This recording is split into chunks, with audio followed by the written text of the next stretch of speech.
Videos देखने के लिए सब्सक्राइब करें जनसत्ता.com, बेल आइकन दबाकर पाएं लेटेस्ट नोटिफिकेशंस। पहले भीषण गर्मी और अब बाढ़ का कहर। भारत के कई राज्य इससे परेशान हैं। असम, बिहार समेत पूर्वोत्तर के राज्यों में बाढ़ ने कहर मचा रखा है। बिहार और असम में स्थिति तो बेहद खराब है। बिहार के करीब 12 जिले बाढ़ की चपेट में हैं। सरकारी आंकड़ों के मुताबिक इस बाढ़ से अभी तक 67 लोगों की जानें जा चुकी है। लोग अपना घर बार छोड़कर जहां तहां शरण लेने को मजबूर हैं। वहीं असम में भी बाढ़ से हालात बेहद खराब है। राज्य के 29 जिले बाढ़ से प्रभावित हैं। यहां तक कि अभी तक 28 लोगों की मौत हो चुकी है, जबकि कई लोग लापता हैं। बाढ़ के चलते प्रदेश में 57 लाख से भी अधिक लोग प्रभावित हुए हैं। पिछले 2 हफ्ते से नेपाल और बिहार के सीमावर्ती क्षेत्र में भारी बारिश होने के कारण नदियों के जल स्तर बढ़ गए हैं। उत्तर बिहार के अररिया, किशनगंज, कटिहार आदि जिलों में बाढ़ का पानी घुस गया है। कोसी, कमला, बागमती, गंडक, महानंदा समेत उत्तर बिहार की तमाम छोटी बड़ी नदियों के तटबंधों के किनारे बसे सैकड़ों गांव जलमग्न हो गए हैं। नेपाल में जब भी पानी का स्तर बढ़ता है, वह अपने बांधों के दरवाजे खोल देता है। इसी वजह से नेपाल से सटे बिहार के जिलों में बाढ़ आ जाती है।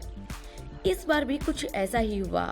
भारी बारिश के बाद नेपाल ने वाल्मीकि बैराज से करीब 1.94 लाख क्यूसेक पानी छोड़कर एक बार फिर बिहार को खतरे में डाल दिया। इससे बिहार के कई जिलों में बाढ़ आ गई। इसके अलावा फरक्का बैराज भी बाढ़ की एक वजह बन गया है। फरक्का बैराज बनने के बाद बिहार में नदी का कटाव बढ़ा है और गंगा में घटता जल प्रवाह समस्या को गंभीर बनाते हैं। नदी में गाद ना हो, जल प्रवाह बना रहे तो पानी के रुकने के कारण बाढ़ की समस्या पैदा होगी। इसी के साथ ही पेड़ों की अंधाधुंध कटाई भी इसकी एक वजह है। पेड़ों की कटाई की वजह से कैचमेंट एरिया में पानी रुकता ही नहीं है। जब नेपाल और तिब्बत में ज्यादा बारिश होती है तो पानी वहां के कैचमेंट एरिया से बहकर बिहार में स्थित निचले कैचमेंट एरिया में आता है। पेड़ों के नहीं होने की वजह से पानी कैचमेंट एरिया में न रुककर आबादी वाले क्षेत्रों में फैल जाता है। इसके अलावा तटबंधों की कमी भी बिहार में बाढ़ का एक बड़ा कारण है। बिहार के सीमावर्ती इलाकों में रहने वाले लोगों को हर साल बाढ़ से भारी तबाही झेलनी पड़ती है। बिहार के साथ ही असम के हालात भी बेहद खराब है।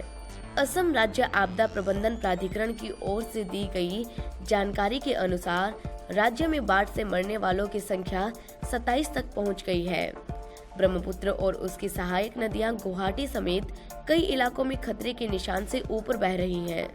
ASDMA ने कहा कि हैलाकांडी में जल स्तर कम हुआ है, लेकिन अब भी राज्य के करीब 57 लाख लोग बाढ़ से प्रभावित है।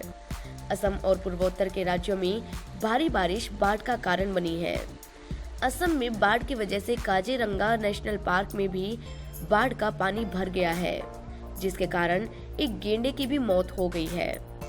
मेघालय के मुख्यमंत्री कोनराड के संगमा ने वेस्ट गारो हिल्स जिला और खासी हिल्स के कुछ क्षेत्रों में आई बाढ़ से निपटने के लिए केंद्र सरकार से सहायता मांगी है। बाढ़ की वजह से राज्य के 1.3 लाख लोग प्रभावित हुए हैं। वहीं मिजोरम में 5000 से ज्यादा लोग राहत शिविरों में रह रहे हैं और पिछले 7 दिन में हुई बारिश की वजह से बनी बाढ़ की स्थिति के बाद 4000 लोगों को खाली कराया गया है। इसके अलावा भारी बारिश के कारण नेपाल भी बाढ़ग्रस्त है। भारी बारिश, पेड़ों की कटाई, तटबंधों की कमी, नदियों की गाद जैसी तमाम समस्याएं जो बाढ़ का कारण बनती हैं और मानसून में हर साल लोगों के लिए काल का गाल भी बन जाती है। NDRF की टीमें बचाव और राहत के काम में लगी हुई हैं, लेकिन तबाही इतनी बड़ी है कि पर्याप्त राहत नहीं मिल पा रही है और लोगों को परेशानियों का सामना करना पड़ रहा है। बिहार बाढ़ मामले में जो भी अपडेट होंगे वो जनसत्ता आपको देता रहेगा। आप बने रहिए जनसत्ता के साथ।